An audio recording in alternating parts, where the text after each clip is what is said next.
It's Voice Notes with Shyloh. Hi, I'm Shyloh, and this is a podcast where I have conversations with people over voice notes throughout the course of a week. I'm really excited for this week's episode, but before we get there, I do have one announcement.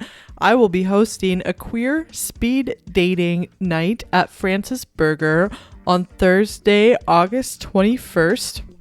This coming Thursday. I'm hosting it with two other very funny people, Karina Lucas and Denzel Belin. They are amazing. If you're single, if you're queer, or if you just like to watch, come check us out. Do note that there are more than one Francis Burger location, so please check my social media to make sure you go to the correct one. I would tell you right now, but I don't actually remember where the correct one is. But let's move on. I'm very excited. This week I had just the best time, honor and privilege to exchange voice notes with the hilarious Ben Katzner. Ben just put out his special on YouTube. You can watch it for free. It is called Supple Harlot. And if you would like to support him, and you should, you can pre-order the album for when it comes out as an album, and then he will receive money, and that's the best way to support comedians. Please enjoy this conversation Ben and I had over the past week, and thank you for listening. Hey Ben Katzner, thank you for doing Voice Notes with Shyloh. I'm really excited to talk to you this week.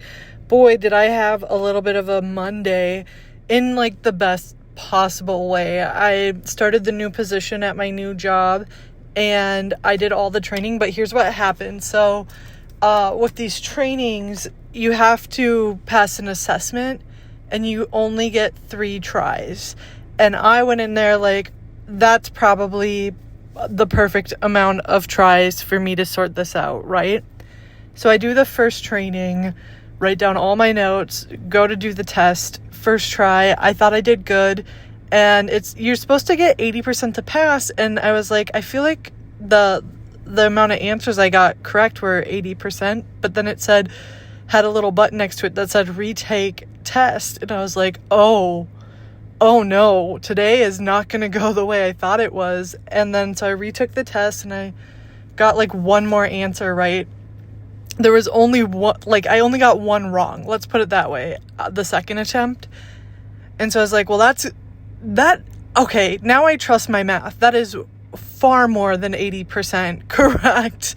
And I'm like, oh my God, it had the button again, retake test. And I was like, what am I going to do if I get a perfect score and it still doesn't accept my submission? And then I went and I read the top again, and it was and it said the amount of answers you had to get right. And I was like, oh, I did pass it. I just thought I didn't, because there wasn't some big balloon thing that was congratulations, Shyloh, you are the passer of the test. And yeah, they should add a congratulations in there somewhere. I know what that means. So that kind of sums up how training went today, but I really just had the best first day, and I'm excited to talk to you this week. So hey, what's going on with you? What are you working on, thinking about? What projects? I know you just finished your special. I'm guessing you want to talk about that, and if not, oops. Hello, Shyloh. It's great to hear from you, first and foremost. This is going to be fun. I'm excited. I feel like with your job testing situation, the real test was, could you tell whether or not you'd pass the test, right? Maybe that's what the test should be from now on. If you want to get a raise, I think what you should do is immediately go in and be like, hey, I see your test. I like what you're doing. I have an idea. Let's trap more people with this test the way that I got trapped into retaking the test multiple times. But also, pretty cool that probably now you know, you really just have all the information you need. You really know it. You've gone through, you've done the work, you've done the research, and hopefully that really just helps you thrive at this new job. And congratulations on the new job. That's awesome. Yeah, you mentioned the special.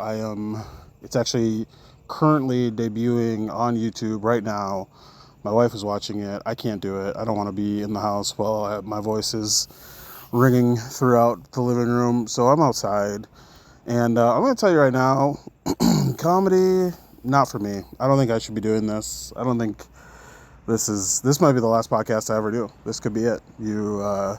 But I feel like there are people who are comedians who like to hear their own voice and are proud of the work they do. Couldn't be me. I couldn't be further from that. This feels bad. It feels like a trap. It feels like everybody hates me. But hey, if you're listening to this right now, check out my special on YouTube. It's called Supple Harlot. It's free. And the album version, which has extra tracks and different artwork, is available for pre-order now. So, whoo, it's going to be a long week. I'm probably going to be spiraling. Can't wait. I just hope that while you're doing something other than watching the special, while your wife is watching it, that you hear her laughing from afar. Because it's almost like to have your partner has to like it. You know, at least pretend to like it, support you. Your partner has to support you, and in this case, that means laughing at your jokes. I think my partner's starting to figure that out a little bit. She certainly does not pretend. I get it though, like seeing yourself, and I mean, it's so hard too because we live in like this constant social media comparison thing. It's hard to like, I don't know. It's so hard to be grounded with it. And I haven't watched it yet, but I've seen you, and I've seen the promotions and stuff, and I'm really excited to watch it, but I promise I won't make a big deal about it or anything like that. But I get it, like the seeing yourself and the hearing yourself all the time. It is exhausting. It's, I don't know. I'm trying to build in buffers. I don't know if it's working. I don't know. I hope you start just kind of have your moment of like, okay, I did this big thing, released it, and then you just love it afterwards. Or don't love it and figure out what the next thing is. But I'm sure it's awesome. I feel like there's also, isn't there like a big drop for me? There's like this big drop, like a mental drop of like, I just accomplished something huge, whether it's comedy or something else. Like this big huge task or thing, and then it's like this big drop of like, wait, what do I, like a dip, what do I do now, what's my purpose, I don't know. That's me though. Oh man, you're so right though about the test. I know that stuff so much better now, and I did think that. I was like, hey, I feel like the test is the trick question. There were a couple kind of trick questions in there, and I feel like the test itself, like whether or not you passed it, was the trick question. And although it took me 2 attempts, I did pass it. Oh wait, here's the part I want to tell you. So my desk is moved and there's like an overhead light. It's awful. Ow. We don't love the overhead lighting. Why do we do this? And it like hangs. It's the worst. I could do maybe an hour on the entire like history and fuckery of the design of this office. So I guess I'm going to calm down and tell you the story.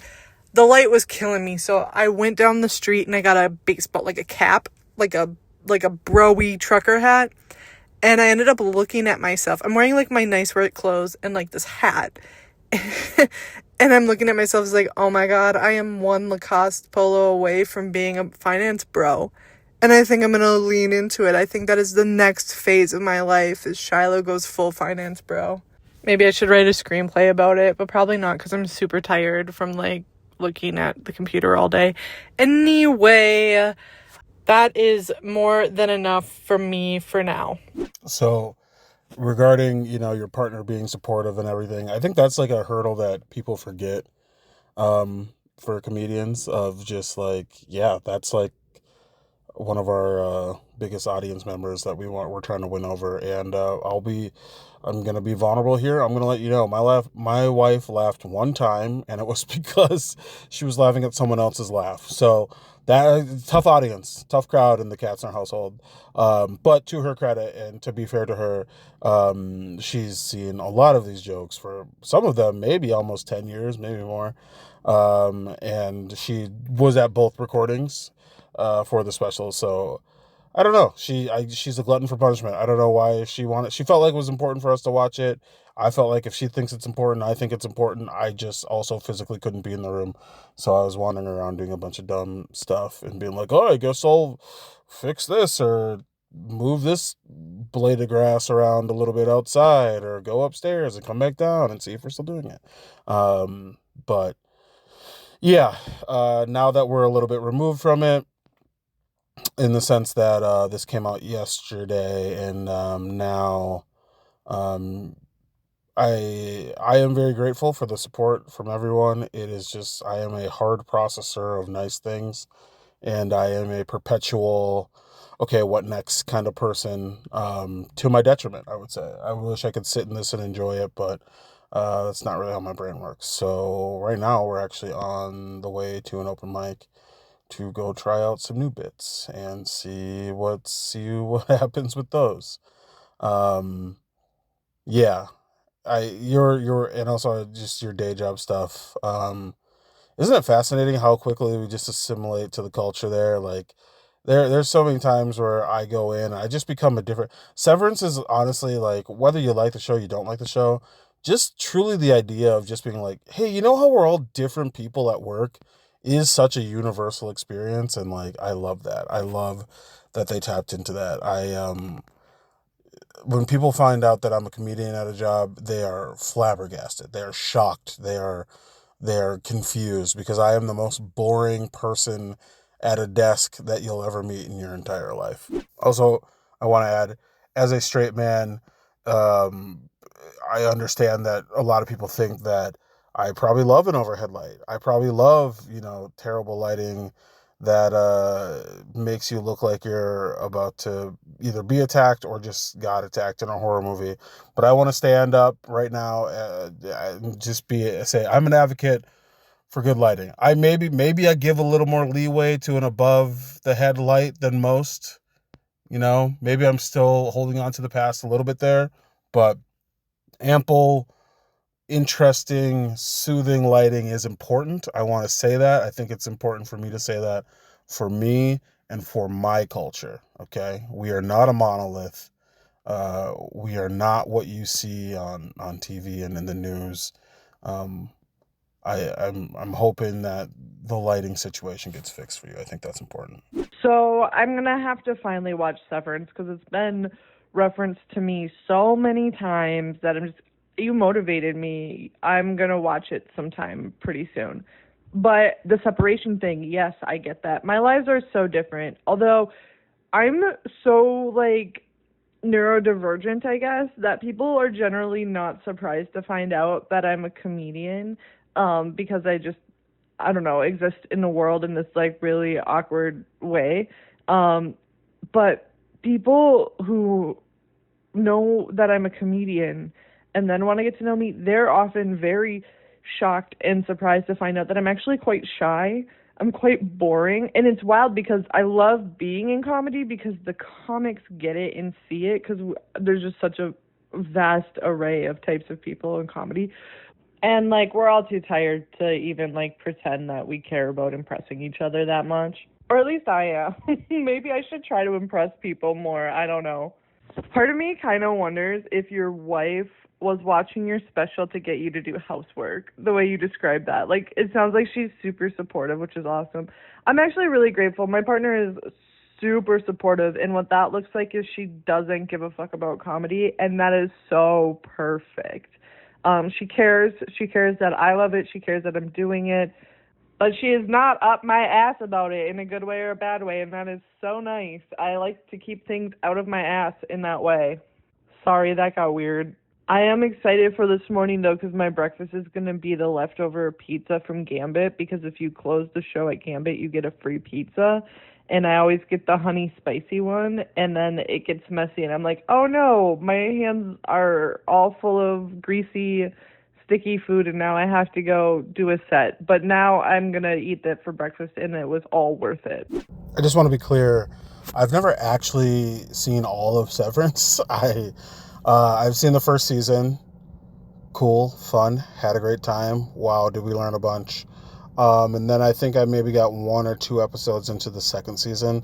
So who knows how it ends? It could be a terrible reference, but I do know that when I run out of things to like say in casual conversations, I'll be like, huh, you guys ever seen Severance? And then I'll just kind of walk away and it starts a dialogue and people kind of forget that I was there.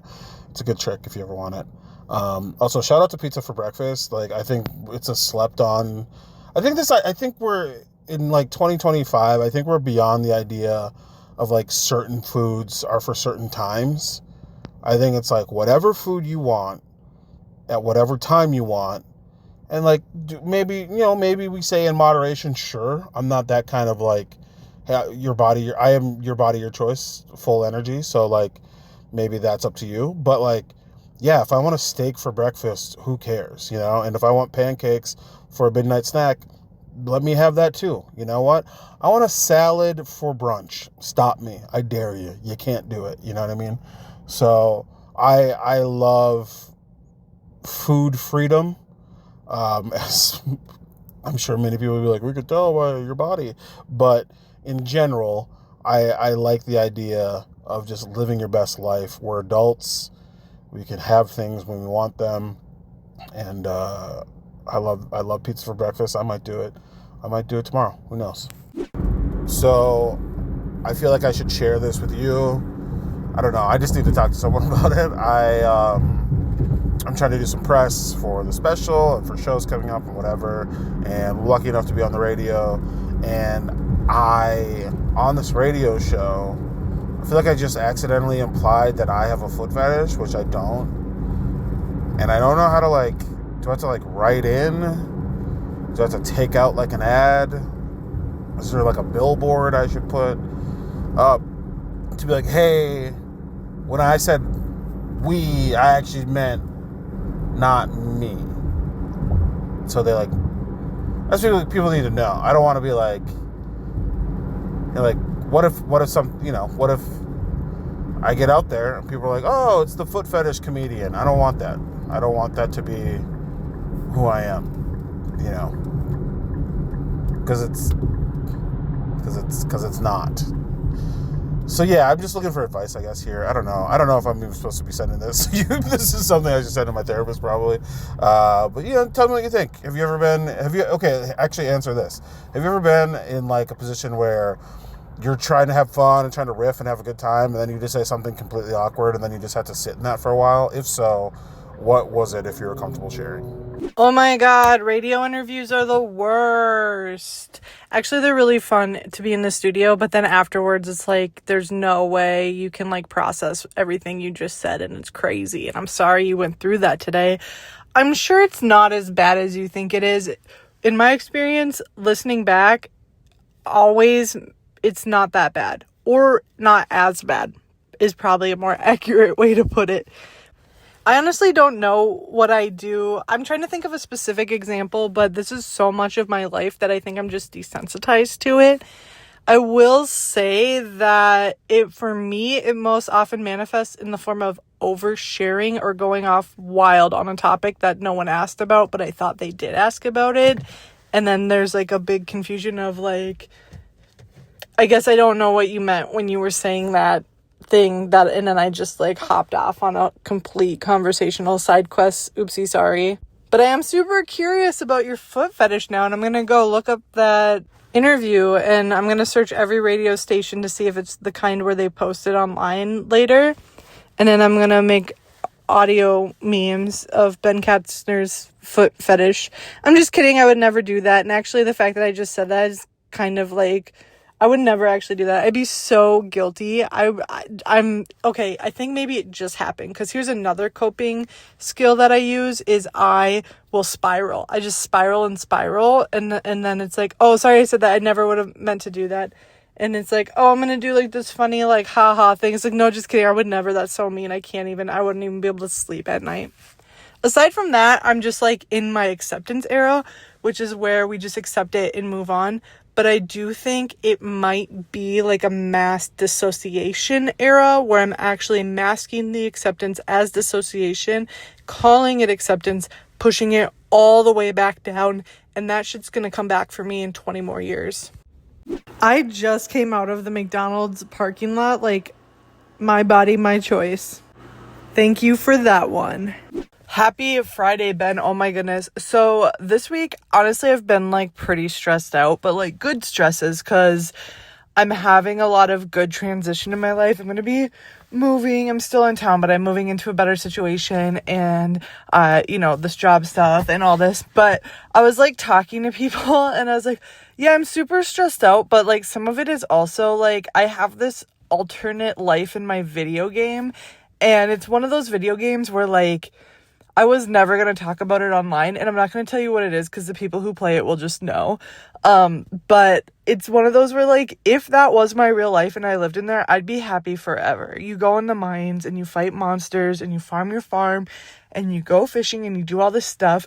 But I was super stressed out because I couldn't find any of the red cabbage seeds, and I had missed somehow buying a red cabbage from the magic cart on Sundays and Wednesdays, or on Fridays and Sundays. And so I was like, oh my goodness, I'm not going to have a red cabbage to put all the bundles together to give to the community center before the end of the first year in this game. And if that doesn't happen, then my self-worth in the game is bad. And so I'm just like, ugh. Anyway, so that was honestly like my biggest stressor, but I did find the red cabbage seed. I got the red cabbage there in time, and now I'm well into year 2. I unlocked the island, and I'm like fighting the monsters in the volcano while farming on the beach, and that is good, and I'm feeling a lot more relaxed. However, there have been times where this game has ruined my life because it's the only thing I can focus on. And I have a coworker who does it, and it's kind of a weird thing because you have to like make people like you in the game. And I remember like one day at work we were talking about it, and I was just like, yeah, I just give Maru batteries until she marries me. And like if you overhear things like that without context, it's weird. We were having a conversation where like, oh, we better be careful what we say, because if they don't know it's the context, it could be like an HR issue, maybe like talking about all the things we put in our kegs. I don't know. Oh man, this week I have been a robot. I've been doing those trainings at work where you read an entire page of computer and then you hit next. And then you read another entire page of computer and then you hit next. And then you do that for 4.5 days straight. And there are quizzes, multiple quizzes, and you have to pass them or you will not be able to do your job. And I have been absolutely fried, and I need to apologize to you because I truly do not know what I've been sending. It's just probably robot stuff, and I hope that it's not like boring or even worse, like batshit crazy. And I tell people all the time, don't apologize on here. I'm just trying something. I'm just trying this format. I'm just seeing if this is cool or not. But I do need to apologize because my brain has been flatlining. I have no idea what's been going on, but I do feel better now, and that's great. Last night I went out to help my friend write on a show that she's working on, and oh my god, just the feeling of having a creative thought was so liberating. And I probably even said things that might be jokes, so that feels better too. And then I ran into you, and that was super awesome. I hope your show went well. And but yeah, I'm just so happy to be back to being capable of thinking thoughts again and not feeling like a computer. I got super worried about it because last week I went to a coffee shop and this guy came in and he was like in all his biking gear. Like he looked like he had just like rode his bicycle across the country, but he probably just rode from uptown. And then he comes in and he sits down and he's got his biker boy water bottle and he squeezes it into the plant, like to water the plant. And I'm looking around like, boy, those are plastic plants. And I can't tell half the time. I'm the person in public who goes around and touches the plants or sticks my finger in the dirt just to see if they're real or not. No, I could see like the plastic ring on them from the factory, and I was just like, oh my god, have I become am I becoming a robot? Am I going to be watering plastic plants in public? But I'm fine, and I'm feeling so good and excited for this beautiful rainy day. I do truly love rainy days. Okay, so first of all, totally fine. No apologies necessary. Life is stressful. You're moving. You got a lot of work stuff going on. You got gaming is going on in your life. You have nothing to apologize for. I get it. Honestly, a lot of parallels to my life. I feel like I I've been dipping a toe back into the gaming world a little bit. I have a PlayStation 5, and I got it for Christmas as a gift as a full on adult. And I hadn't been playing for a month. Just like, I don't know, whatever. I just haven't been playing for like a month. And now I'm getting back into it, and I am like, oh yeah, this is my alternate reality to escape the world. So do what you got to do with your cabbage. I hope everything works out. I hope people like you in the game. Let your gamer freak flag fly. I think that's great. Um, yeah, and no apologies needed to be about robotic. What I think the awesome thing that we did just kind of gloss over is that I have to imagine in the first time, maybe not in the first time in the history of the podcast, but I thought a pretty fun thing happened when we, in the middle of doing this, met each other in person. Seeing you in the middle of that writing session was pretty fun, and your friend was awesome. And the show, I would say, that I was doing after, where I was headlining at a comedy club that shall not be named, tough. It was a tough one. It was a lot of ha ha ha, dead silence, or dead silence in general. But I would say seeing you and your friend was like a highlight, and we have another one tonight, so we'll see how it goes. But yeah, I don't know. We got a new week coming up. It's going to be exciting. I feel like things are going to be okay. Oh, this has definitely been the week of just getting through it. Like, good things have happened somewhere in the stars. It must just be the energy of the universe or something. Because even like my friend last night was sharing some things going on where it's like, oh yeah, this good thing happened, but now I just have to like get through the tasks or whatever of the good thing so that I can enjoy the good thing. And I feel like that's what this week has really been, like good stress. But I've honestly had a really good week all around, and it was so nice to run into you. And you're right, we did gloss over this. It was the first time in podcast history that I have run into someone that I'm currently talking to on through the voice note situation. In the comedy club that should not be named, I have found that Friday nights are tougher than Saturday nights. That one can be tough all around, but boy, when it's good, it's good. So I hope it's really good, and the people who go there really enjoy it. And I think it is also a little bit of the setup because the stage is so high and the ceilings are so high and everything. So it feels like everything's so far away that I think the people who go there actually really are enjoying the show, but you don't get as much of that feedback on stage. At least that's what I tell myself, and that seems to be helping me when I'm working there. So I hope it goes really well tonight. I'm off to do my family day, our annual family day, where I get to try to remember all of my cousins' kids' names and who they belong to. But it should be fun. I have to stop on the way up and grab some like pasta salad or something from a deli and then tell everyone I made it. So that'll be what I get up to today. Today is the very last tournament for my softball league this year. And our first game was 7:45 a.m. Normally, I would never, but I love this team so much. So I was here and I was playing and I struck out. Haha. No, it was actually, I did. That sucked. But being on this softball team this year has been like, okay, we're going to get into stuff that probably should have been therapy. This has been like a really healing, lovely experience. First of all, it's just like a wonderful group of people. Second of all, I didn't realize how much softball trauma I have from like, we had the same coaches when I was in school from like preschool up to high school. And that was amazing. 'Cause they taught us the game so well, and they cared so much. Like the two main coaches, they cared so much.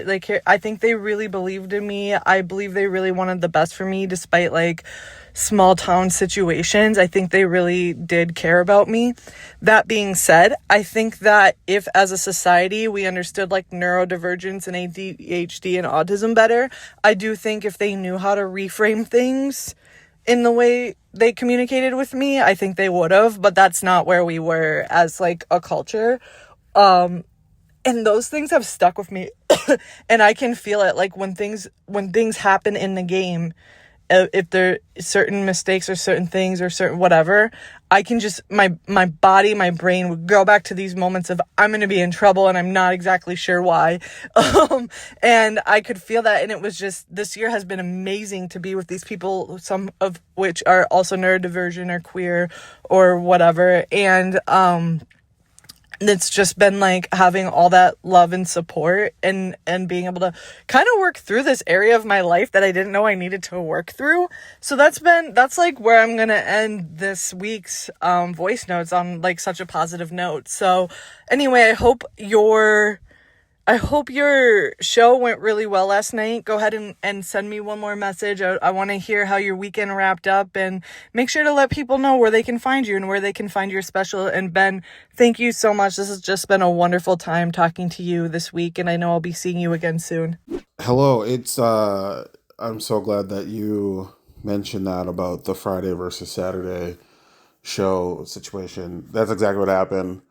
The Friday show was me thinking maybe I should put in a job application at like Menards or something on Saturday morning, and then the Saturday show was very fun, and I was like, I guess I'm better than Kevin Hart. I guess I deserve all the money that Kevin Hart has plus more because I'm doing it here. So those are the wild swings that I feel like comedy takes, and it's kind of fascinating how our that was very good advice on your part of just being like, yeah, they're enjoying it, but quietly, and everything's very big and whatever. So the other people were enjoying it loudly, and some of them drunkenly. And you know what? They proved to me they were alive, and I will take that. I have no problem with that at all. I hope the softball game was fun. I hope the family event was fun. And I think socially, I think it's great that you are so well-rounded and balanced. Sometimes I'm like, I need to be out more. Like I hang out with my friends and like I'll do obviously work stuff, comedy stuff, whatever. But like there's something where I'm like, I think I every now and then I drive past like this bocce ball league in Minneapolis, and I'm like, maybe I should just be part of this bocce ball community, Like they can't be that weird, right? It's probably fun and cool.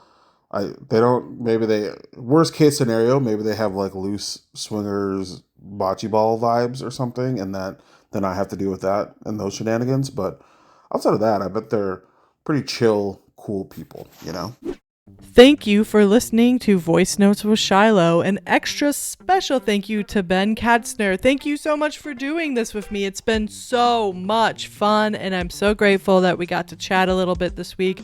I'm even more grateful that we got to see each other in real life, which, as you noted, was a podcast first. Don't forget to check out Ben's album, Supple Harlot, on YouTube, and don't forget to pre-order the album and make sure we get it up into the number 1 on the charts, which is what it deserves. Huge thank you to Ben Katzner. Please don't forget to rate and review the show. This has been a lot of fun. I'm super grateful for all the lovely people I've been able to talk to and all the listeners and feedback. And most importantly, take a minute out of your week and send someone in your life a voice note. I bet they'll love it. And if they don't, at least they know you were thinking of them.